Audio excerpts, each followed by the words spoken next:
This podcast was produced by Morley Radio. The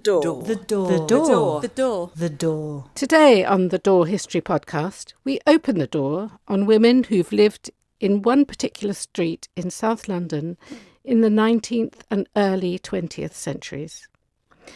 My name is Naomi Clifford, and I'm joined in the studio by historian Tracey Gregory, who has researched the inhabitants of Loughborough Road in Brixton. Today, Tracey's going to tell us about Irene Pye, a fish shopkeeper and landlady. 66 Loughborough Road.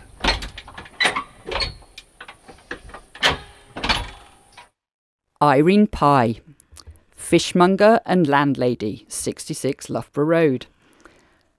Irene Pye was a businesswoman and a supporter of a large extended family. And I first came across her when I was doing some research into the shops of Loughborough Road. And I came across this name, Mrs. Irene Pye, fishmonger. But I really couldn't find very much more about her. And on the Loughborough Road Histories blog, it talks a little bit about the shops. And I was contacted one day by a lady called Lana, and she told me that her cousin, Ken Pye, wanted to get in touch with me because he had lots of information about a woman called Irene Pye who once ran a fish shop on Loughborough Road. So that was great. And Ken did get in touch, and he's helped me find out more about Irene's story. So Irene was born in Camberwell in 1889 to, I think, Irish parents. And as a young woman, aged about 11 or 12, she took to the music hall stage, no doubt inspired by the many music hall entertainers that lived near her in Camberwell and Brixton. I haven't been able to find out much about Irene Eades and her performing career. I've only found one reference to her, which was a performance at the Surrey Hall. So maybe she had a other performance name that wasn't passed down through the family history. There is one photo of her in a performance outfit. But she no doubt gave up her performing career anyway when she married her husband in 1907. She married George Pye, and he was a hairdresser. So George and Irene moved together to a shop on Tulse Hill, which was just opposite what was an ice rink at the time. It's now where Sainsbury's is on the corner of Brixton Water Lane. And together they ran the hairdressers and tobacconists, and they quickly had started having a large family. By 1911, they had 3 children, George 2, Leon 1, and newborn Doris. They had a few more children, but like many men, in 1914, George joined up and headed off to the war. He actually went to Mesopotamia, so was serving in Egypt. There are some touching letters that the family have shared that went between George and Irene during that period. And Irene had relocated from the shop at Tulse Hill and was living on Burton Road near to Loughborough Road. And while George was away at war, it seems that Irene started working in a fish shop. And when he returned in 1919, she announced to him that they were going to start running fish shops for their career. And so they had a fish shop on Robsart Street, just off Brixton Road. And in 1921, they opened the fish shop on Loughborough Road. Later on, a few years after that, they opened another fish shop on Morden High Street, right next to Morden Station.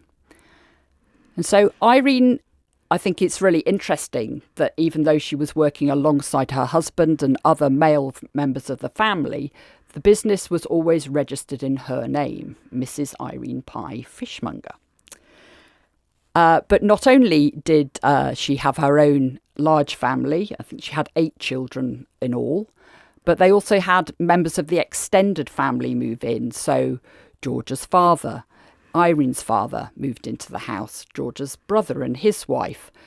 So they moved to a larger property from Burton Road on Natchbull Road, overlooking Myattsfield Park. But one house wasn't enough there, those large 4- and 5-storey houses. They actually rented 2 houses next door to each other. And Irene started to rent out some rooms to other people. when her own family weren't living there themselves. And they did move in and out, particularly during World War II. A lot of the women moved in. Some of them had just got married and their own husbands had gone off to the war in World War II. And certainly when they returned from the war, and happily most of them did, it was very handy to have 2 large houses and a flat over the fish shop on Loughborough Road that could accommodate those returning family members from the war. And as they started to have their own children, they also started to move in to the big family houses. But they were essentially houses of multiple occupation. Irene was renting out rooms to all sorts of people, so making a living from that, as well as successfully running her 3 fish and chip shops.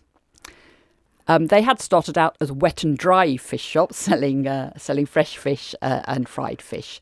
The shop on Loughborough Road actually started to be run by her son-in-law, Percy. His name was actually Percy Byatt, but he just became known as Percy Pye. And people that I've interviewed in my neighbourhood remember Percy. He continued to run the shop until it closed down in the 1970s. And Irene herself and her husband George continued to live on Natchball Road with members of the extended family and the people that they'd rented rooms to. Irene eventually passing away in 1960. So an incredible woman, not quite as well known as some of those entertainers that we're talking about in this podcast series, but nonetheless, I think a significant woman of Loughborough Road who ran businesses, was a landlady, supported an extended family network and a network of friends by the sounds of it. Thank you, Tracey. She does sound quite a force to be reckoned with. Very unusual to have woman business owners at this time.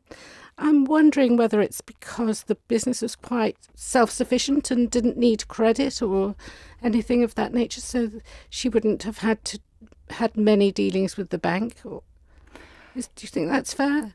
Yes, I mean, it is interesting. I haven't been able to find out anything about the finances, and speaking to the grandchildren, they were a little bit too young to understand the ins and outs of the business. But I think that's probably the case. It was probably largely a cash business, but she would have no doubt had to have signed documents for renting and leasing the shops or the buildings, or maybe those were in her husband's name and she just advertised herself in the directories as running the businesses. She was definitely the boss, obviously. She definitely was, and that's definitely what the grandchildren have told me when they've been sharing their memories of her with me. Thank you, Tracey. That's wonderful. And thank you to Morley Radio for hosting the Door History Podcast. The door. The door. The door. The door. The door. The door. The door. The door. The door. The door.